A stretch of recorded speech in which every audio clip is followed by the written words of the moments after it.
This series tells the story of some of the unsung heroes of World War II.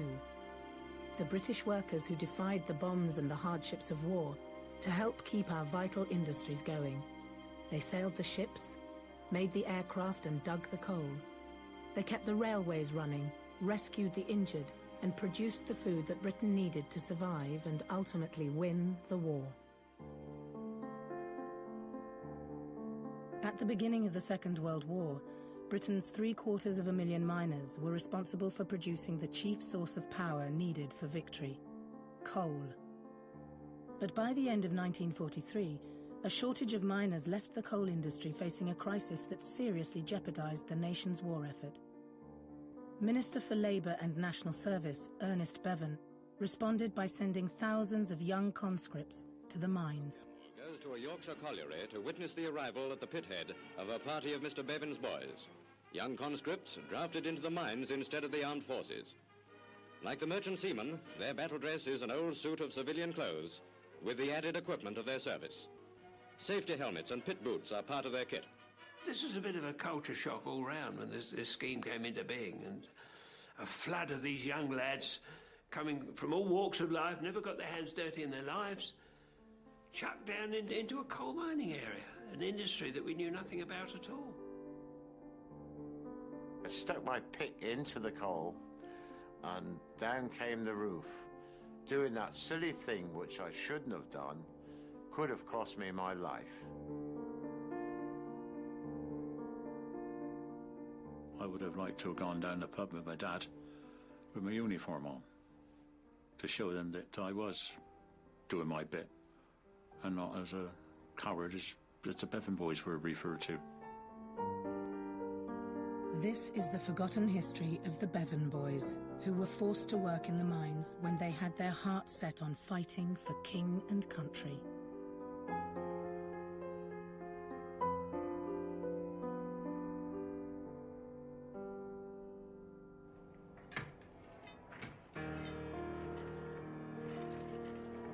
By the middle of the war, production of coal in Britain had reached crisis point. Output was down by 14 million tons compared to pre-war totals, the opposite of what was needed to defeat Nazi Germany. Much of the problem had been caused by the government allowing too many experienced miners to join the forces, leaving a shortage of manpower at the coal fields. Ernest Bevin's solution was to siphon off 48,000 conscripts to work in the mines. These young men became known as the Bevin boys. They had been selected simply because the last digit of their registration number matched those Bevin had pulled out of a hat each month. But many boys coming up to the age of conscription dreamed of joining the armed forces. In February 1944, 18-year-old Maurice Pearce lived with his family near Basingstoke. I always wanted to be a Royal Marine. To me, they're the smartest, the most efficient people in the services, and I always wanted to be one. The letter arrived, OHMS. Now, this must be my calling up papers. Oh yes, it was. But for coal mining, not the Royal Marines. Warwick Taylor from Middlesex turned 18 in August 1944. All my pals were in the RAF. They used to come home on leave, you know, with pilot's badges and sergeant stripes. I thought, this is good, this is going to be me soon. Went to register and I was told, oh dear, hard luck. You have been selected to go into the coal mines. You should have seen my face, it dropped. Refusing to comply with the demand would result in prosecution and a likely sentence of 3 months in jail.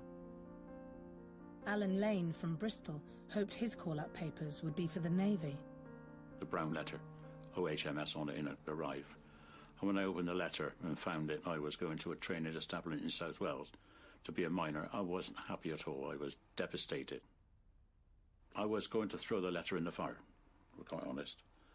And I remember now my father saying to me, if you do that, my son, you'll go to prison. So I had second thoughts. I thought, well, perhaps going into the colliery might be the lesser of two evils. It was a job that nobody wanted to do. 4 out of every 10 Bevin boys appealed against their orders, but only a few hundred succeeded. Like many of the conscripts, Trevor Miners from Perranporth, Cornwall, desperately hoped his appeal would allow him to join the army. I went to a small tribunal, but unfortunately for me, they turned me down flat, and I can remember there were all old ladies sitting in this courtroom, and I could have killed every one of them.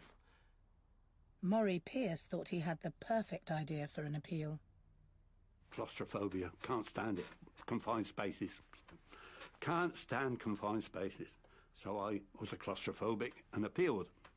Off I go, only to meet 24 other claustrophobics, and we all got the same answer: you're in the pits, lad. The Bevin boys could be sent to any one of 13 training collieries around the country. Very soon, these raw recruits faced the prospect of their first day down a mine. The first time you go underground, we're all feeling extremely nervous about this because we've heard about the initiation drop. I think it was about 5 o'clock in the morning. We walked across the pit top to the cage. We walked into the cage, and the banksman pressed the bell or whatever it was outside, and the cage lifted a little bit. And the miner with us, he said, don't worry, lads. You're just going to be dropped. Bend your knees. And we just dropped. It dropped at a heck of a rate. The stomach felt you were coming up and bringing your breakfast with it, you know. Your ears were popping. Now, the depth of that mine was 985 yards. That's nearly 3,000 feet. And the pressure, you could hear the rush of air, the pressure on the eardrums. It was absolutely tremendous. Many of the lads actually had nosebleeds, or one chap actually, he started to bleed from the ears. Well, we got out, and it was all brickwork, all nicely whitewashed, electric light. And I thought, well, this isn't too bad then, you know. Said, oh, how naive we were. And then after a few yards, the brickwork disappeared, the electric light disappeared, and then you were in the tunnel, you know. Keep your head down. Your lamp was swinging on your belt between your knees. I thought, what am I doing down here? I don't want to do this. I just don't want to be here at all, you know. Willing or not, after just 4 weeks training, the Bevin boys were about to discover just how tough the working life of a miner could be.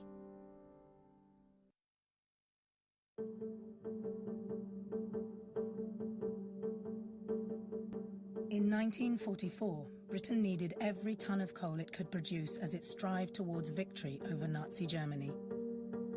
At mines throughout the country, many Bevin boys did jobs connected with the transportation of coal underground. But the hard physical labour was often in great contrast to their previous experience of work. Warwick Taylor had gone from an office in London to Oakdale Colliery in South Wales. The job that I had was on conveyor belts. I was on my own most of the time. The conveyor belts, this was a huge long conveyor belt, and coal would come rushing by and bits would fall off. Bits of coal or spoil or rock or anything would fall onto the walkway, and it was my job to keep that walkway clear.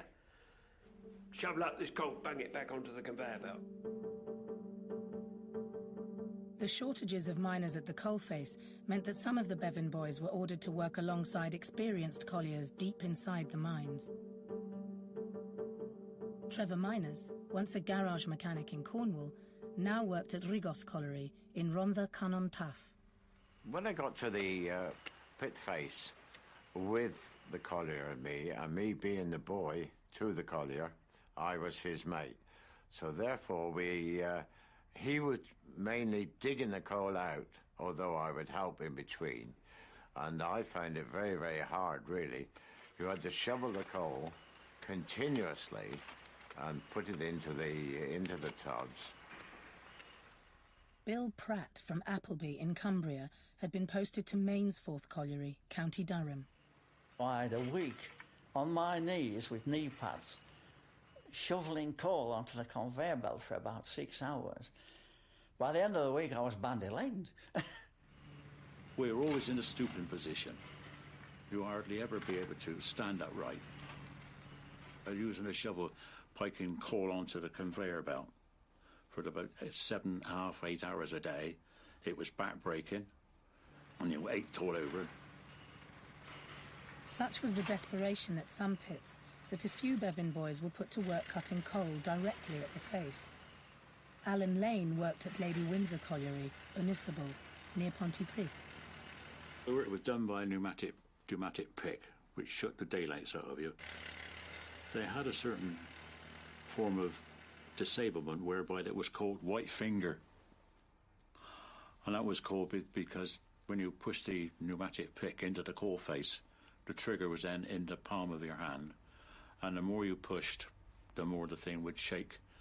And you were shattering like that. And after I finished, I was literally like this, walking out.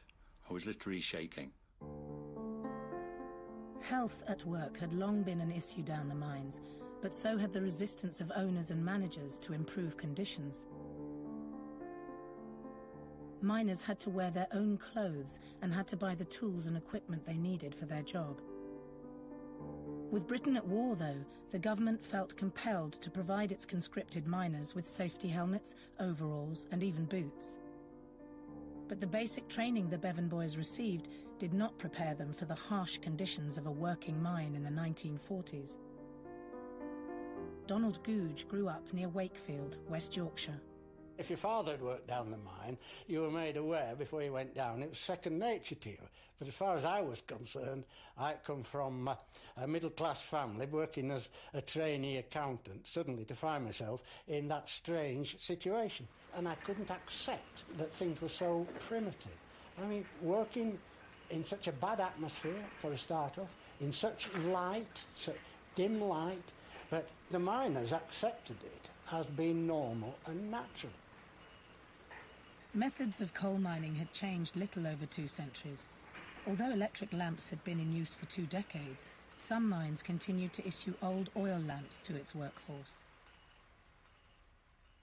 This is the lamp that I used to use whilst down there. Very dim, an oil lamp, but very functional in many ways. But the one thing that you dreaded was that it might go out on you, because there was no way of relighting these things down a mine. They were locked before you went down. Safety helmets had only been introduced in 1930, but many miners found them uncomfortable and refused to wear them. Coal dust remained a major problem from poor ventilation of fresh air. No control of temperature existed. You didn't perspire, you sweat when you were down there. The heat and the hard work, and then the lamp hung round your neck with the heat coming up. You absolutely sweat. On the floor, there was clouds of dust. Every time you put a foot down, the dust just rose. And of course, when you were walking with it being so warm, you started sweating, then all the dust stuck to you. The dust was unbelievable, and it got everywhere. I noticed with my collier, he was always spitting it out, you know. I thought, well, what's on here, you know? But I found out afterwards he had chewing tobacco, which was a twist.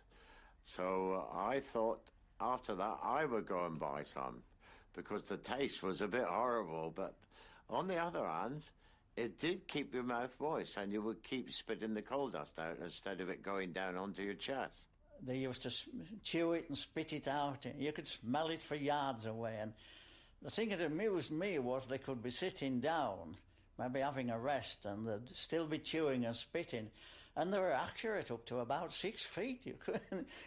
They were so expert at it.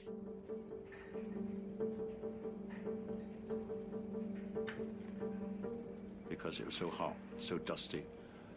And that was the time when the 2-pint jack of water you took with you, it was just like drinking nectar.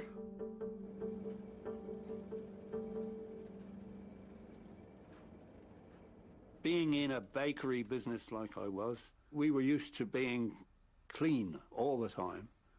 and we had to get used to being dirty for hours on end. Miners worked an 8-hour shift. They did not return to the surface during this time, and so had to take food with them and eat where they worked. We used to have what we call our snap tin, and the snap tin contained your sandwiches for the day, and they were well wrapped, and you always held them with a piece of paper so you didn't make a mess of your sandwich because your hands were black and you had nowhere to wash. After their 8 hours underground, the conscripts could finally return to the surface. Well, at the end of the shift, we were lucky enough to have a shower bath. That was the best part of the shift, to be under the shower to get rid of all that dust. Camaraderie was there with them as well. They would wash your back, you wash theirs. To get the coal dust off, you feel this warm water all over you. That was definitely the best part of the shift altogether.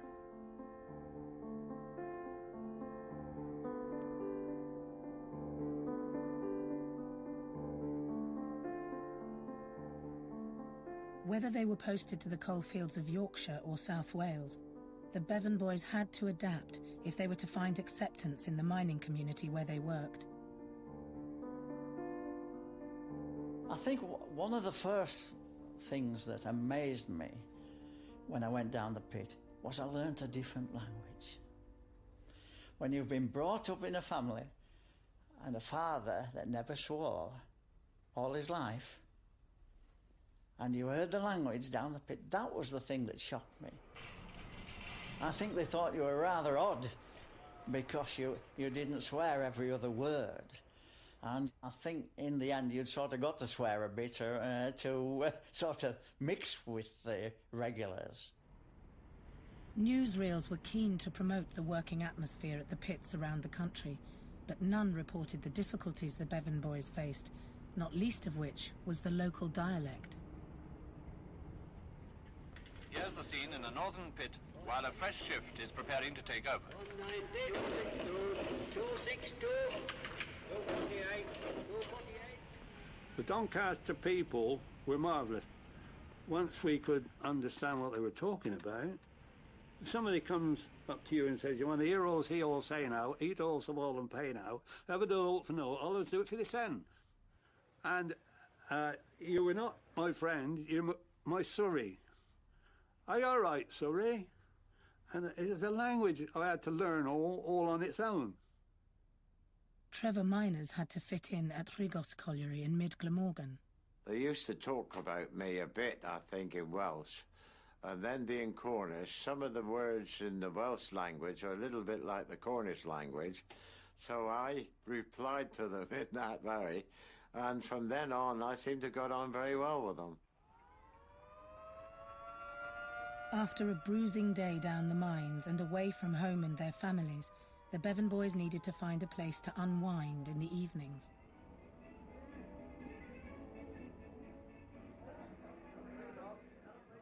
I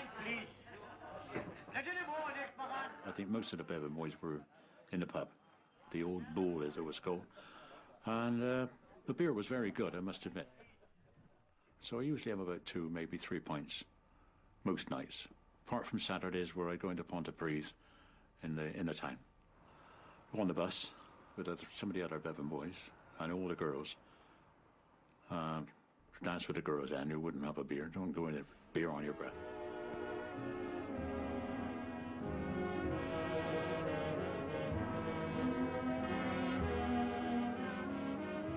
I had quite a few young ladies when I was up there. I mean, they seemed to like, I suppose it's like servicemen. They seem to like the way you talk. You talk Southern.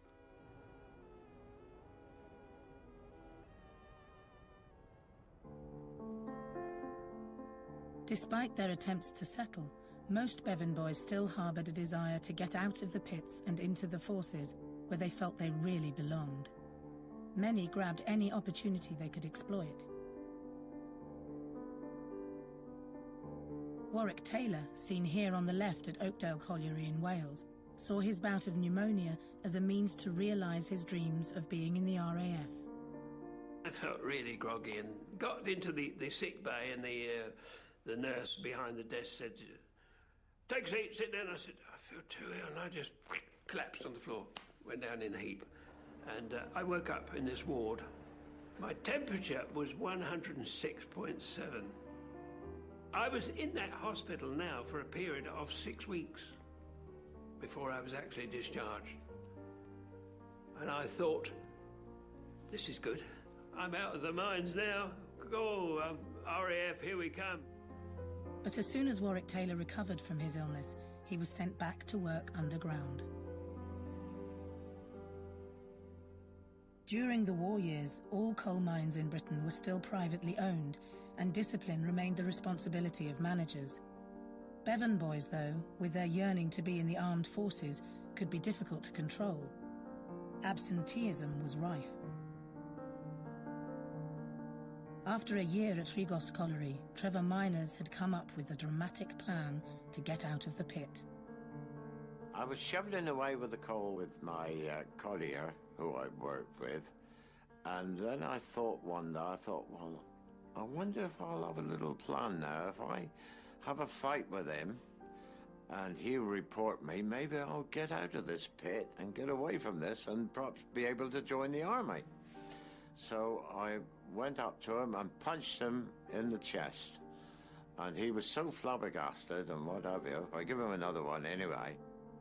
Trevor Miners hoped he would be sacked, but getting out of the pit wasn't going to be that simple.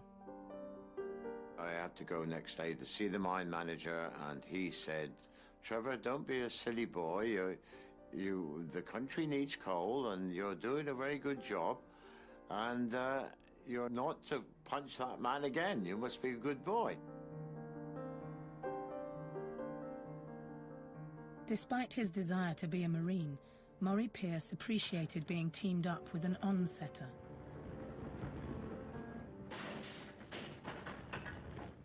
Their job was to exchange full tubs of coal for empty ones carried in cages between the surface and pit bottom. Your on-setter, when the cage touches down, it's his object to get the cage hit the bottom at the same time as his tubs hit the empties. So his synchronization is magnificent because he's a man who's done it for a long time. And you have to keep up with him. He's the one who sets the pace, you don't. So I must admit that never did I get told off for being too slow. So I must have been doing something right. But one day, the manager at Bentley Colliery wanted Maury Pierce to work in another part of the pit. I got sent to what they call loader end, which is where the coal comes off a conveyor belt and is loaded into trams on right out 3 miles from pit bottom. And I was there in clouds and clouds of stone dust and coal dust and choky on it. And I thought, this is not me at all. So I just walked off. To leave your post in the armed forces during the Second World War would be punishable by a court-martial. But the essential industries had to rely on other methods of response to disobedience. At Bentley Pit Office, a foreman attempted gentle persuasion to get Maury Pierce back to the conveyor belt he had abandoned. But when the 18-year-old baker's son refused, a second foreman bombarded him with threats. He went out and he slammed the door, and as he slammed the door, he turned and he said, "Jail for you, lad." But I thought, as far as I'm concerned, I am not going back there. They'll shoot me at dawn if they have to, but I'm not going back there. Then all of a sudden a friendly face appeared round the door, and it was the on-setter I'd worked with on pit bottom, and he said, "Maury, come on, you're back with me." I said, "Thank you." So I won the day, and I was real chuffed at that. Whatever the demand for manpower down the pits, Bevin boys made the most reluctant miners. Yet this was just the beginning of an ordeal that would push them to breaking point.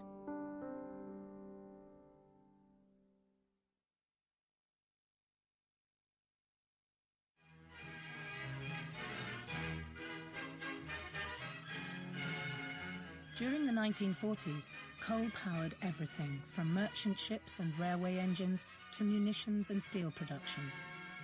And at the start of the war, the government boasted of its huge army of 750,000 miners that stood behind the nation's soldiers. But by 1944, only the conscripted labour of the Bevin boys maintained a minimum level of manpower in Britain's mines. Poor organisation meant production of coal remained a constant problem for the government. Coal is a vital munition of total war. The coal face, therefore, becomes an underground front. The main issue is to bring sufficient coal to the surface. But men like this collier have proved their sense of responsibility towards our war effort. The quantity of coal produced by each gang of miners would be precisely measured. The more they dug out, the more they were paid. But any attempts at increasing productivity were undermined by the industry's attitude to safety.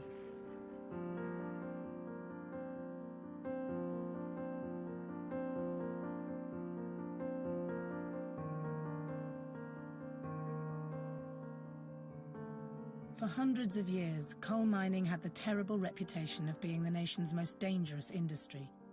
Virtually every day, a miner lost his life in Britain in the 4 decades up to the Second World War. In 1943 alone, the year the Bevin Boy scheme was introduced, 713 miners were killed and over 2,000 seriously injured.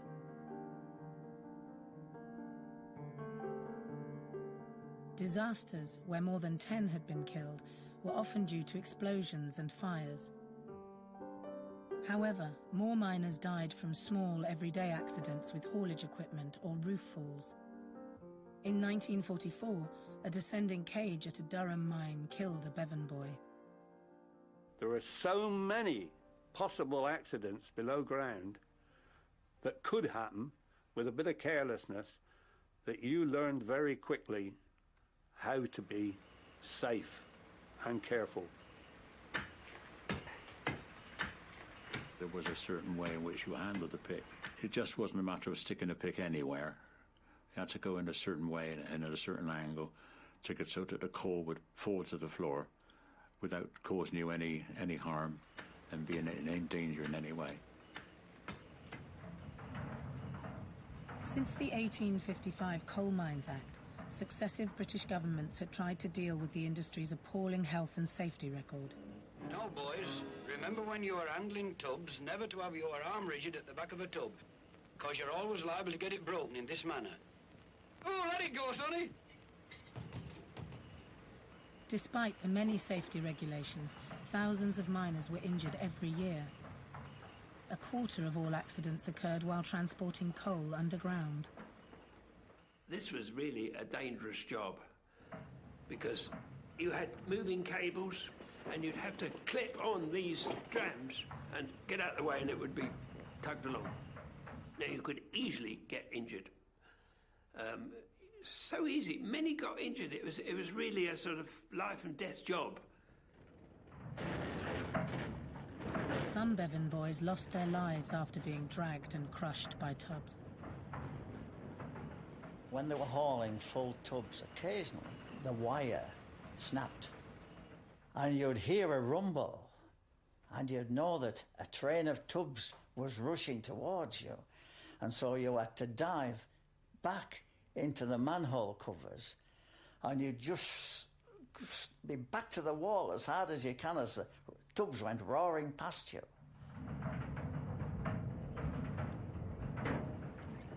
Often the tubs fall off the line, and so then you've got to try to get them back on again. And they weigh 10 hundredweight each, and that took some shifting. So I'd stick my backside up against it and put my hands through my legs and pull it up that way and get it on back onto the line. And then away we'd go again. But on one occasion, I didn't do it that way. Oh, clever me. I got my hands underneath it and thought I could do it. And the front wheel, as I was trying to lift the back wheels, the front wheels dropped off and my hand became crushed underneath the tub. And I'd nobody to lift it off. And I was stuck there. So I had to drag my fingers out.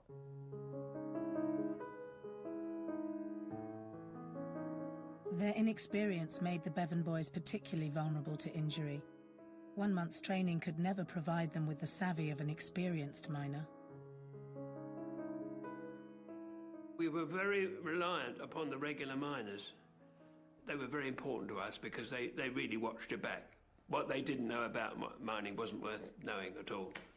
And they've got every respect for the miners. The miners were there to help you as much as they could. You made a good friend of the miners. You know, they were okay. They were A1 with me. If you seemed to be struggling over something, there was always somebody, a local, who would come and show you how to do it. There was none of that, well, you flicking southerners ought to know how to do it, you've been trained. You know, it wasn't that attitude at all, and it never existed. Alan Lane owes his life to the Welsh miners he worked alongside. This rock above us, which must have been loose in some way, just suddenly descended, just fell down around me. So I was buried up to my waist in this loose rock. They had me free in a couple of minutes, but that was very, very frightening. It scared the daylights out of me. You know, I wonder what the heck was going on. But that happened twice. With rock and coal falls so common, all those underground had to keep their senses on the utmost alert. The Bevin boys' lives sometimes depended on the survival instincts of their pit ponies. On this particular day, it was a bit of an incline, and all of a sudden the horse wouldn't go any further. And I thought, well, this is strange anyway. So I give him a hit on the backside. He still wouldn't go. He wouldn't go. And after a few minutes, I thought, I can't understand this. And this horse must have felt a movement or heard a movement, and a big fall came down in front of it. In which case, had I gone on and the horse had gone on, I would probably have been killed. So the horse did save my life. In the 1940s, many mines still used wooden props to secure the tunnel roofs. The wood's fibres buckled and tensed as the props withstood huge stresses from the earth above. To the novice miners, any sound made by the old props was alarming. You could tell they were creaking as though they were under pressure. But they didn't say, you're not going to work here. You just carried on working as normal. Now we went in one morning and the miner said the place is on the work. That's how they put it. When a place is moving, timbers are cracking. You could hear the girders heaving as though they were being subject to enormous pressure. And I just remember a great crack. And I remember something coming towards me. And well, apparently it was one of these girders. And it hit me on the head. Luckily, I had a safety helmet on. I remember on the stretcher sort of looking round and realising. And the chap behind me who was kind must have noticed my movement. And I remember them stopping and leaning over and saying, oh, thank God you've come round. Bill Pratt was taken to his hostel and given 2 days' rest before being put back to work.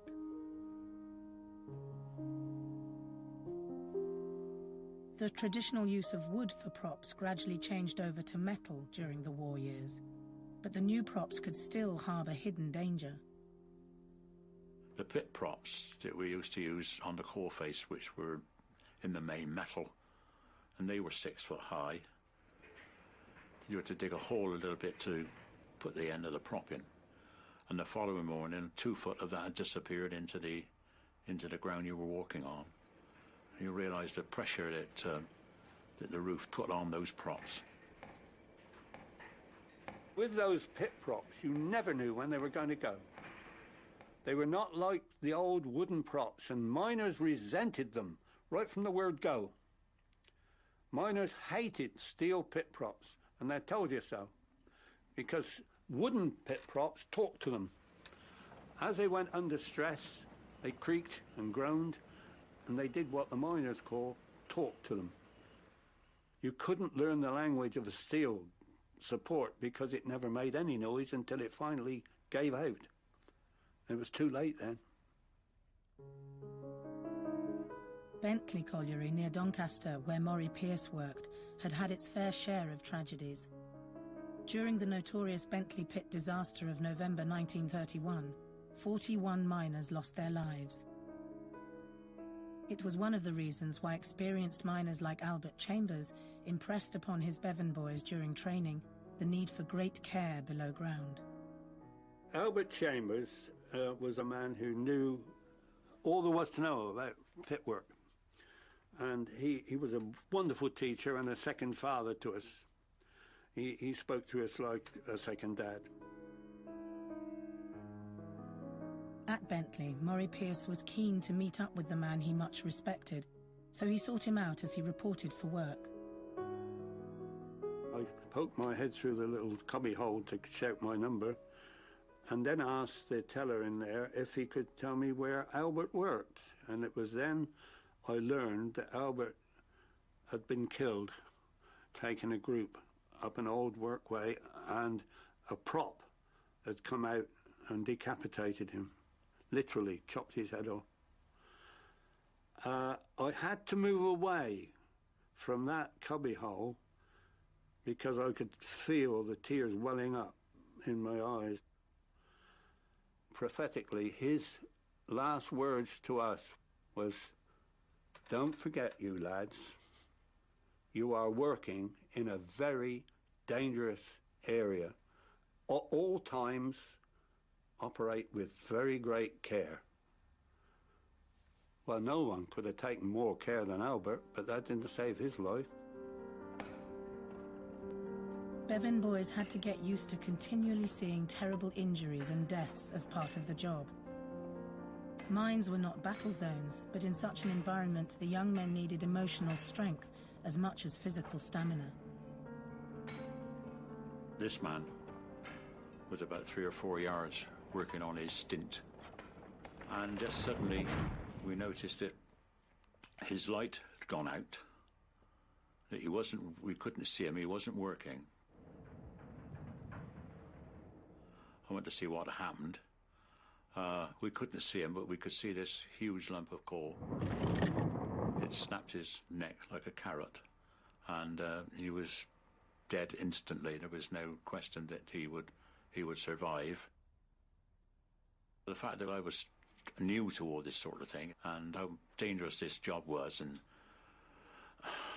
you didn't want to do it anymore. It scared the daylights out of me for quite a while afterwards, of seeing this man killed by a lump of coal. To think that could happen to anyone doing an ordinary civilian job, it made me feel scared to death. Many falls resulted from trying to separate layers of coal from the rock above. It was with such a fall that Trevor Miners suffered an injury that would be a permanent reminder of his years as a Bevin boy. Luckily for me, the stones were that big and I managed to run away and missed the biggest parts, but some of the smaller stones did cut my shoulder and back. And to this day, I've still got the marks across my back of the scars, which show up black. And it never goes away, it stays there for life. Coal is the driving power behind our huge armament program. Britain's coal industry is playing a major part in helping us to win the greatest struggle in history. Coal is a raw material of victory. But as the Bevin boys toiled in the mines, they had to endure yet more hardship. Prejudice from a public ignorant of their role in the nation's war effort.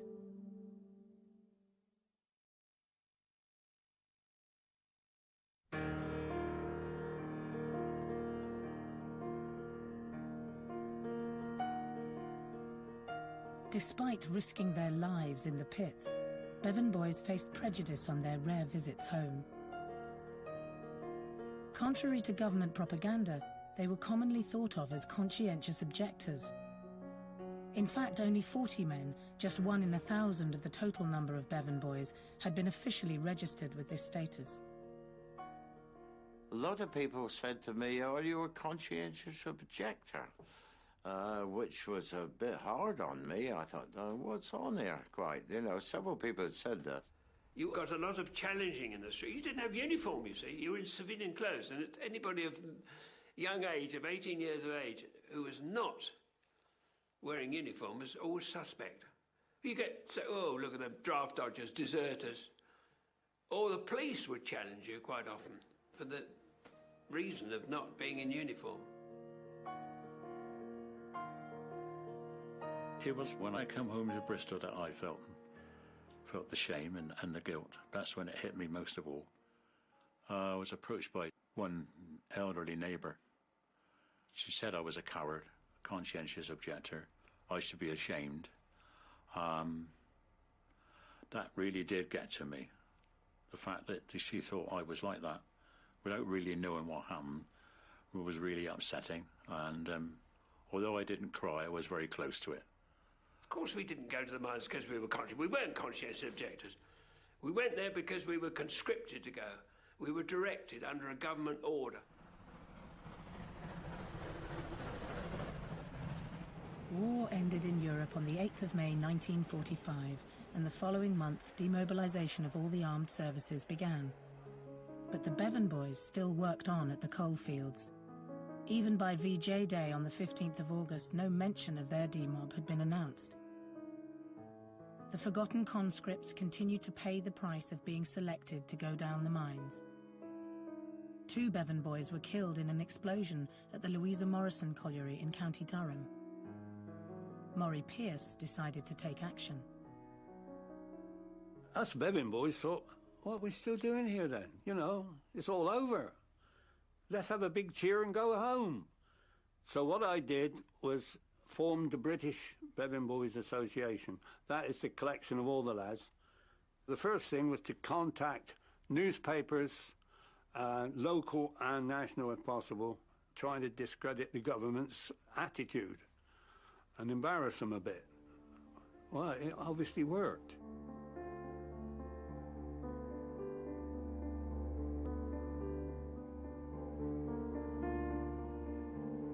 Demand for the manpower provided by the Bevin boys continued until 1948.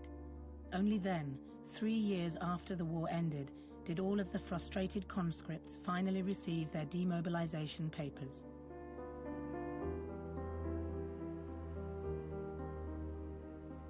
When we were demobbed, we came out of the pits with very little money, only the week's wages that we'd had, and came back to Cornwall with nothing. No demob suit, no back pay, no nothing. When you came out of the services, you had a gratuity. You were given a complete suit of clothes. You were helped to find a job if you hadn't got one to go back to. That didn't happen to us. We went in with nothing. We came out with nothing. And we weren't advised at all, no counselling at all, by any government department as to finding a job. I was unemployed. Aye. And I thought, now what am I going to do? So I went to the Labour Exchange. And they said, you have 6 weeks in which to find a job that you consider suitable. And if you haven't found one in 6 weeks, we shall direct you into a job that we consider suitable, and that will be back down the mines. Having survived nearly 4 years working in extremely dangerous conditions, the Bevin boys could still suffer from fatal lung diseases in years to come. But during the time of their service, the output of coal increased by 11%, a valuable achievement despite their contempt for Ernest Bevin.